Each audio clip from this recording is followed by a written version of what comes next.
Hi guys, welcome to Ayush maths. मैं आयुष आप सबका अपने चैनल आयुष मैथ्स पे स्वागत करता हूं। तो दोस्तों, जैसा कि आप सबने नोटिफिकेशन पढ़ लिया होगा, उत्तर प्रदेश पुलिस की वैकेंसी, जो कि शायद इतिहास में इतनी वैकेंसी कभी नहीं आई और पहली बार है ना। तो आप सबको ये मौका मिल रहा है कि उत्तर प्रदेश पुलिस में जाने का। आपका अगर सपना है उत्तर प्रदेश पुलिस में जा कर के देश सेवा करने का, तो ये आपके लिए बहुत बड़ी अपॉर्चुनिटी है, ठीक है ना। आपको आपके सपने और अपने माँ बाप के सपने पूरे करने का एक और मौका आपको मिल रहा है, क्योंकि मौके बार बार नहीं मिला करते हैं। अगर आपको ये मौका मिला है तो बस इसे हाथ से मत जाने दीजिए, ठीक है। तो इस क्लास में आज हम आए हैं, आज से कंटिन्यू आपको इस पे आपके एग्ज़ाम, क्योंकि जैसा कि नोटिफिकेशन में मेंशन है कि एग्ज़ाम फरवरी माह में करवाया जाएगा। अब फरवरी में होता है नहीं, लेकिन हमारा जो टारगेट होगा, जो मिशन होगा, वो फरवरी माह में तक ही होगा कि वहाँ तक हम अपने सिलेबस को किस तरह कंप्लीट कराएंगे। तो एक तो ये आपको समझना ही होगा कि अगर आज से आप स्टार्ट कर रहे हैं, आप पहली बार, तो आपके लिए थोड़ा सा मुश्किल होगा। अगर आपने पहले से थोड़ा बहुत पढ़ रखा है तो आपके लिए आसान होने वाली हैं चीज़ें। लेकिन ये जो मौका मिला है, बस चाहे ये पहला हो या आखिरी हो, आखिरी है तो आपको तो मेहनत करनी ही बेहतर, लेकिन अगर पहला है तो भी आपको आखिरी की ही तरह मेहनत करनी होगी। ये आप नहीं कह सकते कि बार बार आपको मौके मिलेंगे, क्योंकि बहुत सारे ऐसे बच्चे हैं जो 2018 से लेकर के अब वैकेंसी आई हैं, तो कई लोग तो बिना वैकेंसी देखे ही ओवर एज हो चुके हैं। क्योंकि इस बार भी कोविड की वजह से, कई चीज़ों की वजह से, जो बच्चे उम्मीद कर रहे थे कि हमको छूट मिलेगी एज में, वैसा नहीं हुआ। अभी तक ऐसा कोई मेंशन नहीं हुआ कि हाँ छूट मिलेगी, लेकिन हम सब टीचर मिल करके और भी बहुत सारे लोग कोशिश करेंगे कि कोई ना कोई कैंपेन चलाया जाए, जिसकी वजह से जो बच्चे वंचित हो गए हैं, एक बार भी वैकेंसी नहीं देख पाए, ओवर एज हो रहे हैं, उनको थोड़ा सा इसमें रिलैक्सेशन दिया जाए, इसमें थोड़ी सी छूट मिलनी चाहिए। ओके, तो देखते हैं इसके लिए क्या किया जा सकता। लेकिन जो लोग अभी एलिजिबल हैं, जिन लोगों को एज में एज उनकी कंप्लीट है हर चीज़ में, तो वो लोग इसके लिए बेहतर से बेहतर तैयारी शुरू कर दें, ठीक है ना। ऐसे मौके बार बार नहीं आते, हम फिर से यही बात आपको बता रहे हैं, ठीक है। तो इस क्लास में आपको daily practice session, practice class मिलने वाली, और मैथ्स कोशिश करेंगे रीजनिंग की क्लास भी प्रोवाइड करा दें, क्योंकि वेटेज जो है नंबर ऑफ क्वेश्चन का, वो रीजनिंग का ज़्यादा है। तो मैथ्स तो यहाँ पे 19 से 20 क्वेश्चन ही आनी है, और उस 19-20 क्वेश्चन में वही पूरी की पूरी अरिथमेटिक का सिलेबस है, कुछ और नया नहीं है। जो 2015 का सिलेबस हुआ करता था, उसी के अकॉर्डिंग इन्होंने बताया है कि उसी के आधार पे आपके पेपर होंगे।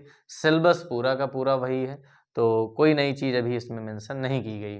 तो इसलिए आप सबको उसी के आधार पे, प्रीवियस ईयर के ही आधार पे तैयारी करनी है, उसी बेस्ड पे। बस हाँ, थोड़ा सा अच्छे लेवल के सवालों को करना होगा। वक्त के साथ चीज़ें बदलती हैं, तो सवालों का थोड़ा सा कंटेंट अलग रखना पड़ेगा। आपको अच्छे लेवल की तैयारी करके जानी पड़ेगी, क्योंकि अगर 60,000 वैकेंसी है तो बच्चे भी बहुत ज़्यादा होंगे पिछले कई वर्षों की तुलना में देखा जाए तो। फॉर्म तो काफ़ी कुछ पड़ने वाला है, काफ़ी ज़्यादा। ओके, तो इस क्लास की शुरुआत करते हैं, और इसमें डेली आपको हम कोशिश करेंगे कि डेली आपको वही 19-20 सवाल जो आपके एग्ज़ाम में आने हैं, उसी आधार पे हम आपको 19 से 20 सवाल डेली प्रोवाइड कराने की कोशिश करें। ओके, और लेवल पूरा का पूरा यूपीपी ही रखा जाएगा, किसी अन्य लेवल के तरह के सवाल, या नहीं कि हम एसएससी के सीजीएल के लेवल के सवाल कराएं, 10+ लेवल के सवाल कराएं, ऐसा कुछ नहीं होने वाला, ठीक है। तो आपको इस चैनल पर लगातार बने रहना, और डेली आपको शाम को क्लास यहाँ 7 बजे मिलने वाली है। ओके, तो इसके लिए आप सबको डेली इस चैनल पर बने रहना है, आना होगा शाम को। बस आपको इस तरह से सवाल, यहाँ जो सवाल का लेवल होने वाला, बस यूपीपी हमने बताया है, तो बस आपको इतना करके चले जाना है। अगर आप चाहते हैं कि आप 38 से 40 नंबर की जो मैथ आएगी, वो पूरे नंबर आपको यहाँ से मिल सके, तो आपको डेली प्रैक्टिस करना होगा। आपको बहुत ज़्यादा लेवल मैथ का नहीं करना है, बस बेसिक लेवल ही पढ़ के जाना होगा। 1-2 सवालों की बात अलग होती है कि हाँ, कभी-कभी अच्छे लेवल का सवाल 1-2 मिल जाता है। तो हम कोशिश करेंगे कि उस तरह के सवालों की भी 1-2 वीडियो बनाएँ, जिसमें थोड़ा-सा अच्छे लेवल के सवाल होंगे। और तो आप देखेंगे कि बस प्रीवियस ईयर को ध्यान में रखते हुए जिस तरह के सवाल आए हैं, बस उसी लेवल के सवाल हम लोग लेने वाले। थोड़ा-सा कुछ बीच-बीच में सवाल आपको अच्छे लेवल के मिलेंगे, ठीक है? तो चलते हैं और शुरू करते हैं आज की क्लास, ठीक है? तो बस अब लग जाइए मेरे भाई, मेरे दोस्त, क्योंकि ये जो 40 से 45 दिन का समय, अगर फरवरी माह की बात करते हैं तो मैक्सिमम 2 मंथ्स ले लीजिए। अगर इसकी बात करते हैं तो इसमें आपको बहुत कुछ पढ़ना है अभी, ठीक है ना। आपको पता है कि रीजनिंग और जीएस का वेटेज ज़्यादा है, तो उन पे ज़्यादा समय आपको देना होगा, ठीक है। लेकिन मैथ्स की बात करें तो डेली आपको मैथ्स एक क्लास प्रैक्टिस करनी है, उससे आपका काम हो जाएगा, ठीक है। बस इतना आपको देखकर चले जाना है। चलिए, तो इसकी शुरुआत करते हैं। और आज का जो पहला सवाल है वो क्या कह रहा कि अंडर रूट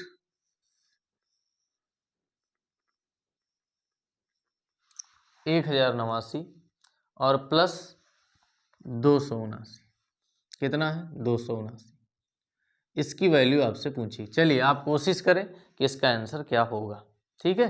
चलिए कोशिश करें आप क्या होगा इसका।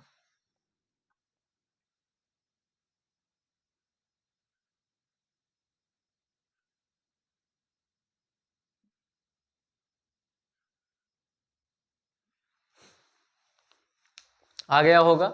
ऐसे छोटे छोटे सवाल देखे गए हैं, कई एग्जामों में देखे गए, तो आप भी कोशिश करें जैसे सवाल आपको स्क्रीन पर दिखाई दे तो आप बनाने की कोशिश किया करें। ओके, चलिए, तो अब यहाँ से बस आपको सिर्फ स्क्वायर याद होने चाहिए। आपको ये बात हम बता दें कि आपको एक सवाल वर्गमूल और घनमूल का मिलेगा ही मिलेगा आपके पेपर में, ठीक है ना। सिंप्लीफिकेशन से सवाल आना ही आना तय है, तो इसलिए आपको इस चीज़ का ध्यान रखना है। और इसके सवालों को करने के लिए आपको स्क्वायर और वर्ग 1 से लेकर के 40 तक, 1 से लेकर के 40 तक आपको स्क्वायर याद होने चाहिए, आपको याद होने चाहिए। और 1 से लेकर के 30 तक आपको क्यूब याद होने चाहिए, यानी घन याद होने चाहिए। अगर आप बेहतर करना चाहते हैं तो माना कि आप निकालना जानते हैं, लेकिन फिर भी आपको जल्दी करना होगा। इस गणित से समय आपको बचा करके रीजनिंग और जीएस में लगाना होगा, तब आप बेहतर कर पाएंगे। ओके, चलिए, तो देखिए 1089 अगर वर्ग की बात करें तो किसका वर्ग है, 33 का है। और 289 कितने का है, 17 का। अगर आप यहाँ से ऐड करते हैं तो कितना हो जाएगा, आपका यहाँ से हो जाएगा 50। कितना हो जाएगा, 50 हो जाएगा। और यही आपका फाइनल उत्तर है, यही आपका फाइनल उत्तर है। Option number B is correct. बताइए, तो वर्ग केवल याद होता, आपका काम हो जाता कुछ सेकंडों में। तो इसके लिए आपको चीजें समझनी पड़ेंगी।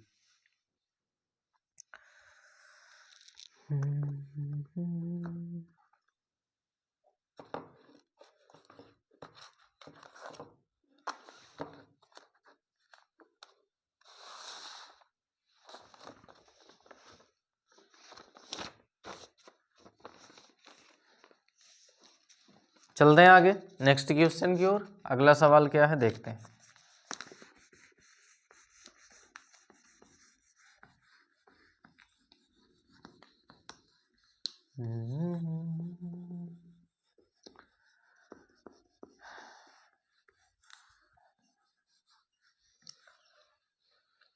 अगला सवाल क्या कहता है बच्चा, कह रहा है कि 6/50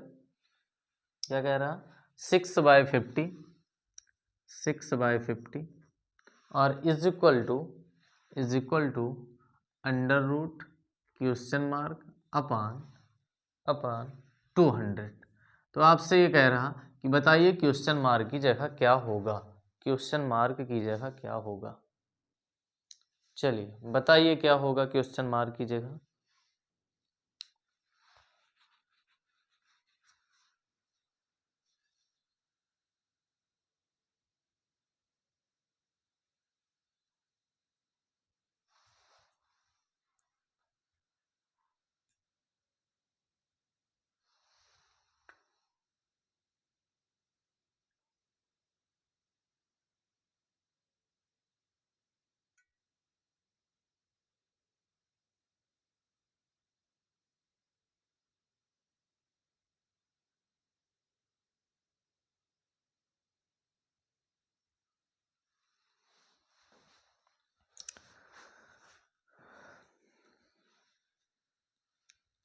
चलिए, तो लग गया होगा क्या आंसर आया इसका। देखिए, अब यहाँ पर आपको ये वैल्यू नहीं पता है तो क्या करिए आप, यहाँ मान लीजिए x रहा होगा, क्या रहा होगा, x अपान 200। अब यहाँ से कैंसिल आउट करेंगे तो 50 से 4 बार में कट जाएगा और 6 चौक 24 आ जाएगा बराबर अंडर रूट एक्स के। और यहाँ से अगर इस रूट इधर आएगा तो स्क्वायर बन जाएगा, दोनों पक्षों का स्क्वायर कर दीजिए तो 24 का स्क्वायर हो जाएगा 576 और बराबर एक्स के। यानी यक्स की वैल्यू यानी जो क्वेश्चन मार्क है इसकी जगह होना चाहिए 576। ओके, तो इस तरह के सवाल आपको लगातार सीखने हैं, लगातार लगाने होंगे, लगातार लगाने होंगे।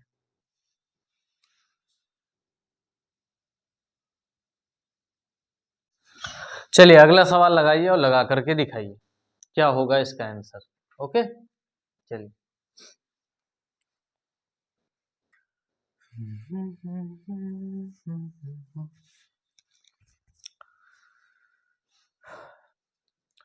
तो आ गया होगा। चलिए एक चीज आप समझ लीजिए, अगर आपने सपना देखा है कि नहीं आपको ये करना है तो आप कर पाएंगे। लेकिन अगर आपको लगता है कि नहीं बस अभी तो मैंने कुछ महीने ही पढ़ाई की है, हमसे कहाँ हो पाएगा, तो आपसे फिर कभी नहीं होगा। अगर आप खुद के अंदर से ही हार मान लिए हैं तो आप कभी नहीं कर पाएंगे। ठीक है ना। आपको उन लोगों के बारे में सोचना होगा जो आपके माँ बाप हैं, जो आपके लिए सपने देख रहे हैं लगातार कि नहीं बस मेरा बच्चा कल जॉब पाएगा और कल बहुत कुछ करेगा हमारे लिए, अपने लिए। तो उन सब के सपने पूरे करने के लिए आपको ये करना पड़ेगा। आपको 2 महीने सब कुछ त्याग करके आपको अपनी मेहनत पे फोकस करना पड़ेगा। ओके, तो आप शायद बेहतर कर पाएँ और एग्ज़ाम क्रैक भी कर पाएँ। ठीक है, तो आप कल जुड़े हैं या परसों जुड़े हैं, आप कब से पढ़ रहे हैं ये मायने नहीं रखता है। लेकिन आपके लिए जो अभी समय है ये गोल्डन चांस है, इससे अच्छा आपको मौका नहीं मिल सकता है। ठीक है, इतनी वैकेंसी आपको बार बार देखने को नहीं मिलेंगी, क्योंकि आने वाले समय में कब वैकेंसी आएंगी या नहीं आएंगी आप भी नहीं जानते, हम भी नहीं जानते। ठीक है, तो इसलिए जो आपके सामने है, जो आज आपका समय है, वो एक चीज़ याद रखिए कि वक्त के पास इतना वक्त नहीं है कि वो आपको बार बार वक्त दे। ठीक है ना, मौके हमेशा नहीं मिला करते, समझ रहे हैं मेरे भाई। तो इसलिए आपको जी जान लगा देना है। ठीक है ना, इस मौके को भुनाना है, किसी भी तरह आपको जॉब अब की बार लेनी है। ठीक है ना, ये बस कसम खा लो। ठीक, तुम्हें कसम है अपने घर के हालात की, तुम्हें कसम है अपने घर के हालात की, जवाब दो उनको जो बोल रहे हैं बिना बात के। चाहे चाहे गवा दो नींदें सारी रात की, क्योंकि हर जगह बात चल रही है तुम्हारी औकात की। तो इसलिए मेरे दोस्त अब आपको एक कसम खानी होगी कि नहीं, आज के बाद मुझे सिर्फ और सिर्फ पढ़ाई करनी है। सिर्फ पढ़ाई करेंगे, ठीक है ना, तो ही आप बेहतर कर पाएंगे। एग्ज़ाम निकालने का दूसरा और कोई रास्ता नहीं है। तो आपको पढ़ना ही होगा और सबसे बेहतर, ठीक है ना, अधिक से अधिक समय आप पढ़ें, भले ही 8 घंटे, भले ही 6 घंटे, लेकिन आपको पढ़ाई के माहौल में 24 आवर्स 24 घंटे रहना होगा। ठीक है ना, ये करना पड़ेगा। ये नहीं कि आप 2 घंटे पढ़ रहे हैं उसके बाद आप 4 घंटे फ़ोन चला रहे हैं, रील्स देख रहे हैं, तो इससे कभी आपकी तैयारी नहीं हो सकती है। ठीक है ना, अगर आपको सफलता प्राप्त करनी है तो आपको इन संघर्षों से होकर के गुजरना पड़ेगा। ठीक है ना, सफलता एक दिन में नहीं मिलती, लेकिन हाँ, आप एक एक दिन मेहनत करके ज़रूर एक दिन सफल हो जाएंगे।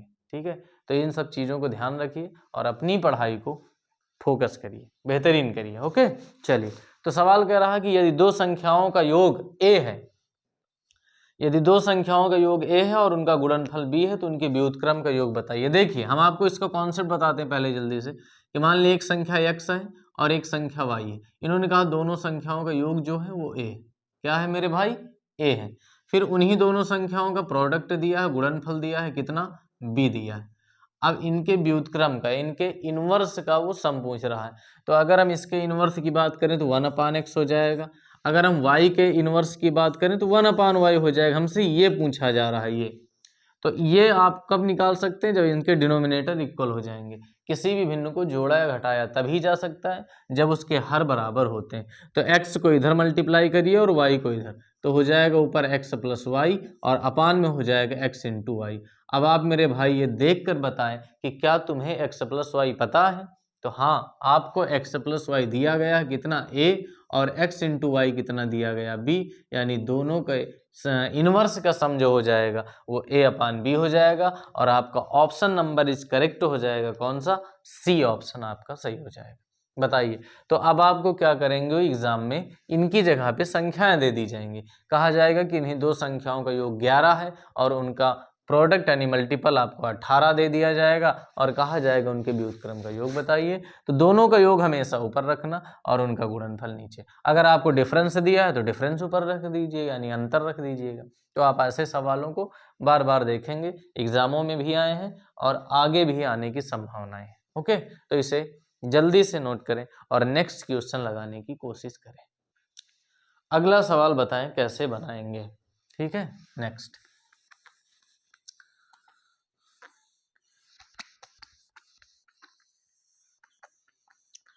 जिंदगी में हमें सिखाया।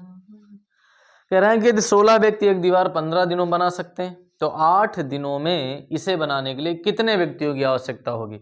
मेरे भाई, अगर आपने वर्क एंड टाइम पढ़ा है तो वहाँ आपको एक फार्मूला बताया जाता है कि M1D1 = होता है M2D2। क्या होता है? M2D2। इस सवाल को, इस फार्मूले को याद रखना, इससे बहुत सवाल तुम्हारे होते हैं वर्क एंड टाइम में। तो कह रहे हैं कि यदि 16 व्यक्ति एक दीवार, यानी व्यक्तियों की संख्या 16 है और इसे कितने दिन में बनाते हैं, तो बताया जा रहा है इसे बनाने में वो 15 दिन लगाते हैं। कितने दिन? 15 दिन। इसके बाद फिर क्या कह रहे हैं कि 8 दिनों में इसे बनाने के लिए कितने व्यक्तियों की आवश्यकता होगी, यानी हमें M2 नहीं पता है, ये गायब है, हमें 8 दिन में इनसे काम करवाना है, यही काम करवाना है। तो 8 दूना 16 हो जाएगा और 15 दूनी 30, यानी व्यक्तियों की संख्या हो जाएगी कितनी मेरे दोस्त? 30 हो जाएगी। और आपका final answer 30, option number D is correct. ठीक है ना, आपका ऑप्शन कौन सा सही हो जाएगा? आपका ऑप्शन सही हो जाएगा डी। देखिए कितने आसान आसान तरीके से, है ना, सवाल बन जाते हैं यहाँ। तो आपको पहले इस तरह के बेसिक सवाल अच्छे से करने। अब कई लोग कहेंगे कि वहाँ इस लेवल के सवाल नहीं आते। मेरे भाई, आप उठाकर देख लीजिए पेपर, आपको 20 सवाल में, 18 सवाल में 1 से 2 सवाल होगा ऐसा जो थोड़ा सा अच्छे लेवल का होगा, लेकिन वो 16 सवाल 17 सवाल आपको ऐसे ही मिलने वाले हैं। ठीक है, आप प्रीवियस ईयर देख कर आइए, लगा कर आइए। आप किसी चीज़ की तैयारी करने से पहले उसका एनालिसिस करें कि किस लेवल तक के सवाल वहाँ पूछे जाते हैं। ठीक है ना, ये नहीं कि हम बड़े बड़े सवाल करने में टाइम वेस्ट कर दें और हमसे ये सवाल भी ना हो वहाँ समय पर। तो पहले आप ये करें कि अगर 19-20 सवाल आते हैं तो उनमें 16-17 तक कैसे पहुँचा जाए। वो 1-2 सवालों के चक्कर में हो सकता है आपके छोटे सवाल भी छूट जाएँ। ठीक है ना, तो ये सारी आपकी चालाकी होनी चाहिए। आपको बेहतर कैसे करना है, कैसे हमें अधिक स्कोर करना है। ठीक है ना, कभी कभी बच्चा करता है कि बेहतरीन सवाल के चक्कर में, एक अच्छा सवाल के चक्कर वहाँ फंस जाता है और टाइम वेस्ट बहुत करता है और बाद में पछताता है कि हाँ, अगर हम ये छोटे सवाल किए होते तो ये तो हो जाते। उस एक सवाल के चक्कर में आपके कई और सवाल भी जा सकते हैं, छूट सकते हैं। तो इसलिए ये थोड़ा सा सारी चीज़ों का ध्यान रखना होता है एग्जाम में कि हमें स्कोर पहले कहाँ से ठीक ठाक करना है। ठीक है ना, अगर लास्ट में समय बचता है तो हम बड़े सवाल जो 1-2 होंगे उन पर भी ट्राई कर लेंगे, उन पर भी प्रयास कर लेंगे। ठीक है, चलिए नेक्स्ट क्वेश्चन क्या है। कह रहे हैं कि 120 मीटर लंबी एक ट्रेन एक टेलीग्राफ के खंभे से गुजरने में 6 सेकंड लेती है तो ट्रेन की गति कितनी होगी। चलिए बताइए, आपने जब चाल समय दूरी पढ़ा होगा तो उसमें ट्रेन के बारे में पढ़ा होगा कि अगर कोई ट्रेन किसी पतली सी चीज़ को पार करती है जिसकी लंबाई नगण्य होती है, नहीं दी जाती, जैसे टेलीग्राफ का खंभा हो गया, कोई व्यक्ति को पार कर रही है या फिर कोई रेलगाड़ी किसी पेड़ को पार कर रही है, तो इस कंडीशन में वो सिर्फ और सिर्फ अपनी ही लंबाई के बराबर दूरी चलती है। यानी यहाँ से चाल बराबर हो जाएगा, चाल बराबर हो जाएगा दूरी बटे समय। क्या हो जाएगा? चाल बराबर दूरी बटे समय हो जाएगा। और यहाँ से दूरी वही होगी जो रेलगाड़ी की लंबाई होगी। तो रेलगाड़ी की लंबाई कितना है बच्चा? तो आप बताएंगे 120 मीटर है। और समय की अगर बात करें तो सवाल में समय कितना दिया गया? 6 सेकंड में। ये मीटर में है, ये सेकंड में, यानी आपकी चाल आ रही मीटर प्रति सेकंड में, लेकिन आपके जो ऑप्शंस दिए हैं वो किलोमीटर प्रति घंटे में। तो मीटर प्रति सेकंड को किलोमीटर प्रति घंटे में बदलने के लिए 18/5 से क्या कर देंगे? गुणा कर देंगे। तो यहाँ से इसे कैंसिल आउट करें, 6 दूनी 12 और 5 चौको 20, तो 18 चौक 72, यानी 72 किलोमीटर प्रति घंटा आपकी स्पीड हो जाएगी। और आपका ऑप्शन सही हो जाएगा ए। कौन सा ऑप्शन सही हो जाएगा? ए ऑप्शन आपका करेक्ट हो जाएगा। तो देखिए, तो ये बस छोटी छोटी चीज़ें, आपको इन पे पहले बहुत मेहनत करने की ज़रूरत है। ठीक है ना, बहुत बेहतरीन। और उन सभी बच्चों को हम बता दें जो लोग हमारे शहर के करीब हैं, जो लोग यूट्यूब से ही सिर्फ जुड़े हैं, अगर उन्हें ऑफलाइन क्लासें अगर आप मेरे शहर में रहते हैं तो आप ऑफलाइन क्लास भी ज्वाइन कर सकते हैं, और ऑफलाइन क्लास के लिए आपको अलग अलग टीचर हर सब्जेक्ट के हमारे इंस्टीट्यूट में मिलने वाले हैं, ठीक है ना। और उन एक टारगेट बैच स्टार्ट ही हो रहा है सोमवार यानी कल से, और उसके लिए बहुत बेहतरीन टीम आपके लिए मिलेगी, जिसमें आपको एक अच्छी खासी तैयारी के लिए हर एक सब्जेक्ट के टीचर मिलने वाले हैं। तो हम रायबरेली शहर में उज्ज्वल इंस्टीट्यूट ऑफलाइन क्लासेस चलाते हैं, तो वहीं पर अगर ऑफलाइन आप पढ़ना चाहते हैं आप आ सकते हैं, अगर हमारे शहर के आसपास से हैं तो, ठीक है ना। नहीं तो आप यूट्यूब के सहारे मैथ्स की प्रैक्टिस ज़रूर करें, ठीक है ना। इससे आपको हम मैथ्स ज़रूर अच्छी करवा सकते हैं, बेहतर करा सकते हैं, आपको टोटल नंबर यहाँ से दिला सकते हैं, लेकिन इसके लिए आपको कंटिन्यू आपको लगे रहना है, ठीक है ना। लगातार आपको प्रैक्टिस यहाँ से करनी होगी। चलिए नेक्स्ट क्वेश्चन की ओर बढ़ते हैं। अगला सवाल क्या कह रहा,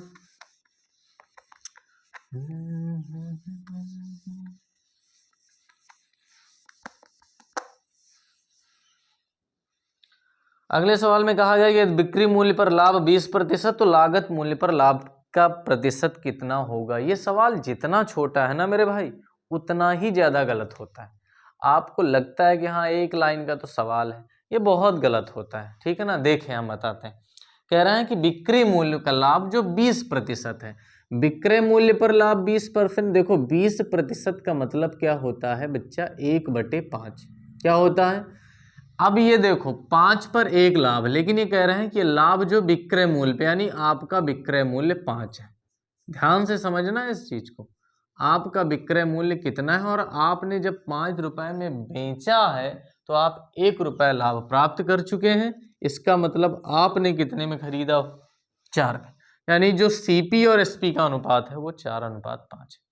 आप खुद समझें कि आपको 1 रुपया का लाभ तो मिला है, लेकिन ये 5 में बेचने, विक्रय मूल्य पर लाभ है। इन्होंने साफ साफ पहली लाइन में बोला है कि जो आपका लाभ है, प्रॉफिट है, वो एसपी पर हो रहा, तो 5 पर 1 का लाभ। लेकिन आपने खरीदा कितने में होगा, 4 में। 4 में खरीद कर 5 में बेचा है, तो 1 का तो फायदा हुआ, लेकिन इन्होंने जो काउंट किया है वो एसपी पर किया है। अब आपसे कह रहे हैं कि नहीं सीपी पर कितना होगा, क्रय मूल्य पर, तो वही 1 रुपया लाभ। अब आपको 4 रुपए पर देखना, अगर 4 पर आप देखेंगे तो कितने परसेंट हो जाएगा, 25%। कितना हो जाएगा मेरे भाई, 25%, 100 से गुणा कर देंगे, तो ये है प्रॉफिट। तो इस चीज का ध्यान रखना कि इन्होंने किस पर काउंट किया है प्रॉफिट को, और आपसे किस चीज पे करवाना चाहते हैं। कई बार सीपी पर करके एसपी पर पूछेंगे आपसे, और कई बार ऐसा होगा एसपी पर करके सीपी पर पूछा जाएगा, ठीक है ना। तो इस तरह आपका आंसर कौन सा करेक्ट हो जाएगा, डी ऑप्शन आपका करेक्ट हो जाएगा, ठीक है। तो ये छोटे छोटे सवाल भले ही हैं लेकिन टेक्निकल हैं, गलत बहुत होते हैं, तो ऐसा ना हो इसके लिए आपको प्रैक्टिस करके जाना है, ठीक है ना। बेहतरीन प्रैक्टिस आपको करनी है, जिससे आप पूरे के पूरे नंबर वहां ला सकें। वहां अच्छा करने के लिए पहले आपको काफ़ी दिन तक बेहतरीन प्रैक्टिस करनी होगी, बहुत मेहनत करनी होगी, तब वहां आप अच्छा कर पाएंगे, ठीक है। एक दिन में 2 दिन में कुछ नहीं होता, आपके पास जितना समय, इसमें आप जी जान अगर लगा दें तो आप अच्छा कर सकते हैं, ठीक है। देखिए अगला सवाल क्या कह रहा है कि 160 छात्रों के एक शिविर में 10 दिन की खाद्य सामग्री है। यदि 40 छात्र और शिविर में और आते हैं तो खाद्य सामग्री कितने दिन चलेगी। फिर से वही कहानी है मोंडीवन की।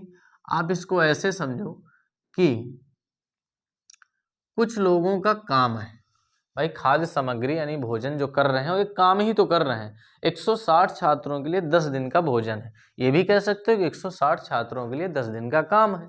कितने दिन का काम है, 160 छात्रों के लिए 10 दिन का काम है। अब कह रहे हैं कि उसमें 40 छात्र और आ जाते हैं, तो बच्चा अब हो जाएंगे कितने, 200 हो जाएंगे, और 200 छात्र वही काम अब कितने दिन करेंगे, तो हमें नहीं मालूम है कितने दिन चलेंगे, यानी कितने दिन खाद्य सामग्री चलेगी, तो हमें नहीं मालूम है, तो यहाँ से कैंसिल आउट करें 8 दिन। अब आप खुद सोचो, जब व्यक्ति ज़्यादा हो गए तो दिन तो कम ही चलेंगे, तो 8 ही दिन आया। पहले 160 लोग 10 दिन तक भोजन कर रहे थे, और अब कितने दिन तक, सिर्फ 8 दिन तक। तो आपका आंसर हो जाएगा 8, option number C. Option number कौन सा सही हो जाएगा बच्चा, सी ऑप्शन आपका करेक्ट हो जाएगा। ओके, चीज़ें समझ में आ रही पूरी तरह। हाँ, तो अधिक से अधिक अपने दोस्तों को बताएं, ठीक है ना, कि यहाँ आप यूपीपी की लगातार प्रैक्टिस कराई जानी है, तो आप यहाँ पर बने रहें और बेहतरीन से बेहतरीन करने की कोशिश करें। ठीक है, डेली आपको शाम को 7 बजे क्लास आपको मिलने वाली है। ओके, चलिए नेक्स्ट सवाल में क्या कह रहे हैं। कह रहे हैं कि पहली 10 अभाज्य संख्याओं का औसत बताइए। अब पहली 10 अभाज्य संख्याएं आपको आनी चाहिए। आपकी अभाज्य संख्या किसी सीक्वेंस में तो होती नहीं, तो आपको पहली 10 अभाज्य संख्या पहली कौन सी होगी? 2, फिर 3, इसके बाद 5, 7, 11, 13। कितनी हो जाएंगी? 13। 13 के बाद 17, 19 और 23। आप बताइए कितनी हो गई? 3, 4, 5, 6, 7, 8, 9 और अगली संख्या हो जाएगी 29। क्या हो जाएगी? 29। ये आपकी हो गई 10 संख्याएं। कितनी संख्याएं? 10 संख्याएं हो गई। और इनका औसत चाहिए, तो औसत कहता है सभी का योग। औसत क्या कहता है बच्चा? औसत बराबर योग और बटे संख्याएं। सभी संख्याओं का योग बटे संख्याएं। तो सबका योग कर लीजिए, कितना हो जाएगा? देखिए 5, 5, 10, 10, 7, 17 और 17 कितना हो जाएगा? देखिए 17 और प्लस 17, ठीक है, 13 और 11 हो जाएगा 24 और जोड़ लीजिए इनको, 9, 3, 12 और 12, 9, 21, 2, 2, 4, 1, 5, 5, 2, 7। इनको जोड़ेंगे तो 7, 7, 14, 14, 4, 18, 1, 19, 7, 2, 9, 2, 11 और 11, 1, 12, यानी 129 आने वाला है। और 129 बटे 10 करेंगे तो आपका फाइनल आंसर हो जाएगा 12.9। तो बस आपको जोड़ना था इन संख्याओं को, आसानी से भाग कर देते, आपका आंसर आपकी कॉपी पर होता। Option number A is correct हो जाएगा, पहला ऑप्शन सही हो जाएगा। क्लियर है ना? ये चीजें ध्यान देनी है आपको।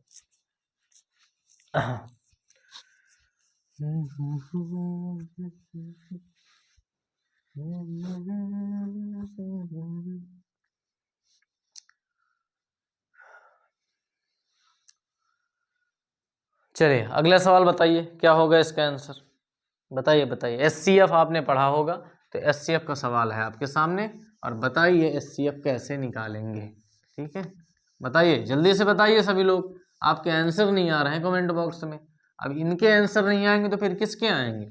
आप ऐसे सवालों के आंसर अगर आप नहीं दे पा रहे हैं तो फिर कैसे एग्जाम क्रैक करेंगे मेरे दोस्त? बताइए कैसे करेंगे? ये तो बड़े छोटे छोटे सवाल हैं, फिर भी आज पहली क्लास हमने इसलिए और थोड़े से नॉर्मल सवाल लिए हैं। आगे आगे जैसे वक्त बीतेगा आपको थोड़ा सा और अच्छे सवाल मिलेंगे, लेकिन अब आज तो आपको आंसर देने चाहिए इतने आसान आसान सवालों के। देखिए कह रहे हैं 5/6, क्या कह रहे हैं? 5/6, इसके बाद 15/8, 15/8 और 24/32। कितना है? 24/32, 24/32। क्लियर है ना? अब आपको बताना है इसका मासा, इसका जीसीडी या एचसीएफ बताइए क्या होगा एचसीएफ।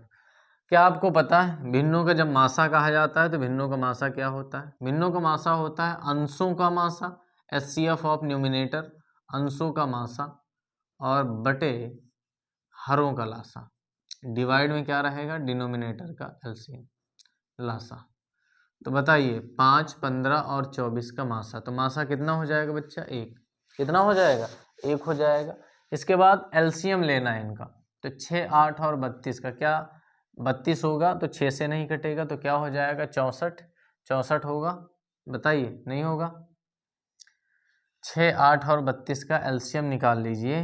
6, 8 और 32 का एलसीएम, तो क्या हो जाएंगे फैक्टर? 2 गुणे 3, 2 गुणे 4 और 2 गुणे 16। क्या होगा? तो 16 तो रहेगा, ठीक है ना, 2 भी आ जाएगा और 3 आ जाएगा, तो आप कैल्शियम हो जाएगा 16 दूना 32 और 32 तियाँ हो जाएगा कितना? 96। 32 तियाँ कितना हो जाएगा? 96 हो जाएगा। यही आपका आंसर। अब आप इसे चाहें तो भाग कर सकते हैं। इन्होंने ऑप्शन किसमें लिखे? दशमलव में लिखे। अगर आप भाग करते हैं 1 को तो आपका आंसर हो जाएगा 96। भाग कर लीजिए, दशमलव बढ़ाइए 0, ठीक है, तो 96 का यानी 0.1 कितना आएगा बच्चा? 0.01 अप्रॉक्स आएगा। 1/96 कितना हो जाएगा? 1/96, ठीक है ना। तो ये निकालना था आपका मासा। Option number D is correct हो जाएगा, नन ऑफ दिस। कौन सा ऑप्शन? None of this. बस इस चीज़ को ध्यान रखना है आपको कि अगर वो मासा कह रहा तो अंशों का यानी ऊपर वालों का मासा लेना और हरों का फिर लासा लेना। क्या लेना? लासा लेना। ठीक है ना, ये चीज ध्यान रखना। चलिए, एलसीएम आपको जल्दी जल्दी निकालने आनी चाहिए। फैक्टर भी कर सकते हैं। एलसीएम के कई मेथड होते हैं, जब आप कॉन्सेप्ट पढ़ते हैं पूरे तो वहाँ आपको बताए जाते हैं। ठीक है, चलिए नेक्स्ट क्वेश्चन की ओर चलते हैं।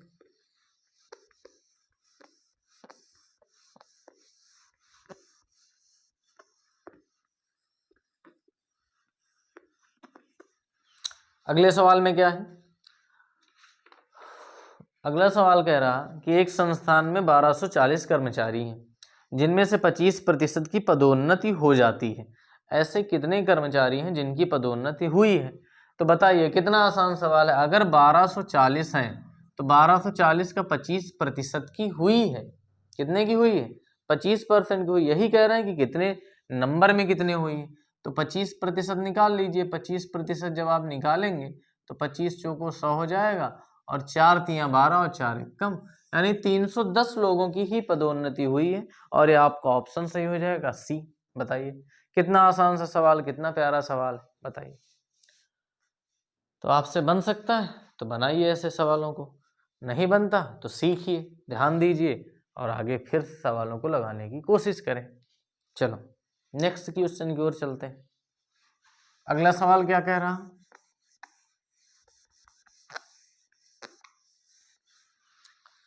नेक्स्ट क्वेश्चन है आपका, कह रहे हैं कि 30% फल बेचने के बाद एक फल विक्रेता के पास 140 फल बचे थे। उसके पास आरंभ में कितने फल थे? अब बताइए। इस चीज जान लीजिए कि दुनिया में हर चीज अपने आप में 100% है। तो उस व्यक्ति के पास जो रहे होंगे से फल जो रहे होंगे वो भी 100% रहे होंगे। अब उनमें से 30% बेच दिया तो अभी भी आप यही कहेंगे ना कि उसके पास कितने परसेंट बचे हैं? 70। और बचे कितने हैं? 140। तो उसके पास रहे कितने होंगे? तो 100%। तो 100% की अगर आपको वैल्यू निकालनी है तो 100 से मल्टीप्लाई कर दीजिए और आपका आंसर कितना आ जाएगा? बताइए बताइए।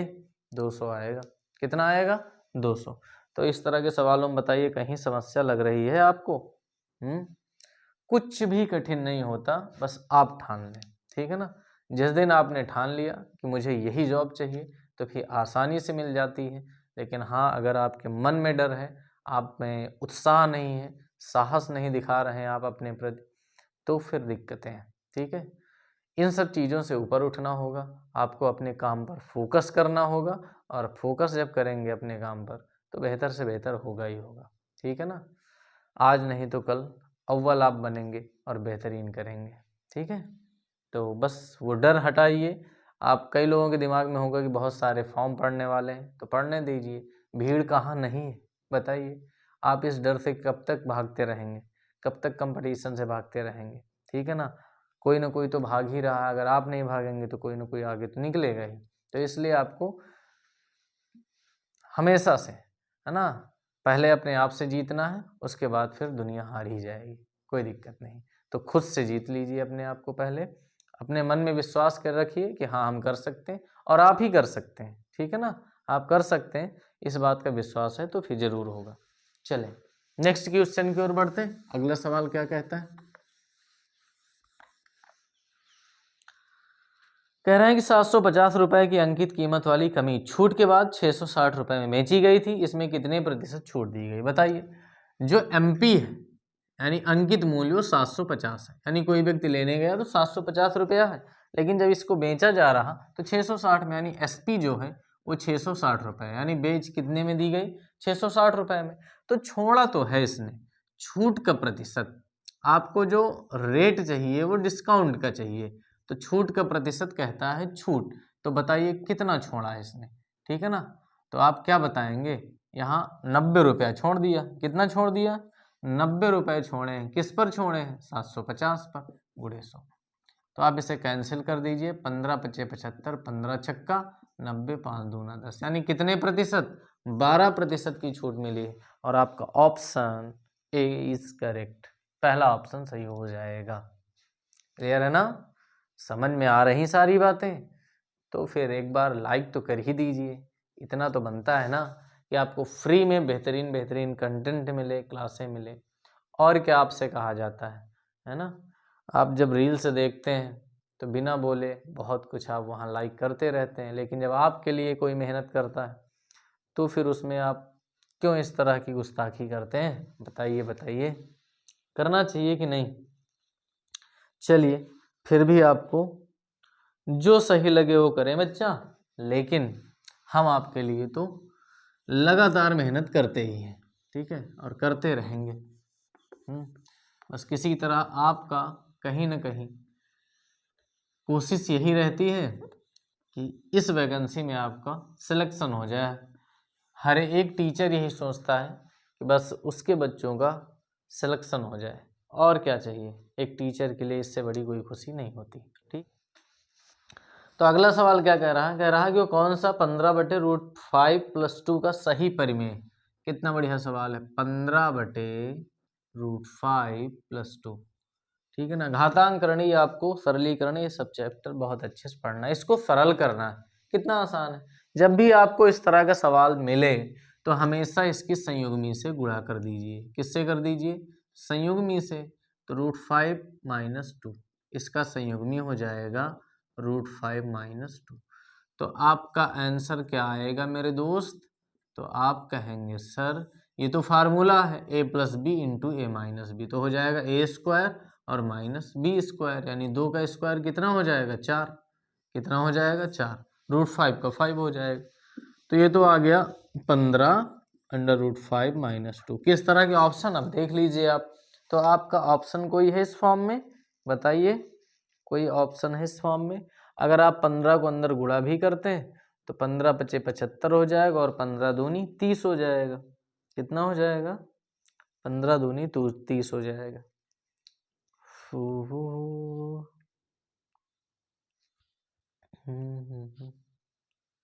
15√15 - 30।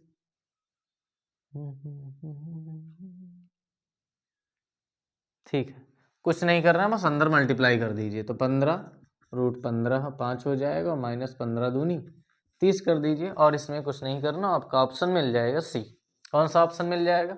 सी ऑप्शन आपका करेक्ट हो जाएगा। सिर्फ मल्टीप्लाई करना था, है ना। तो आसान थे। बताइए कैसे लगे आपको ये सब सवाल। तो बस इसी तरह के आपको बेहतरीन बेहतरीन सवाल मिलने वाले हैं, ठीक है। बहुत मज़ा आने वाला आपको सवालों करके, और अच्छा करेंगे आप जब प्रैक्टिस सेट सॉल्व करेंगे तो आपको खुद समझ में आएगा कि हाँ ये सारी चीज़ें आपको मिल रही।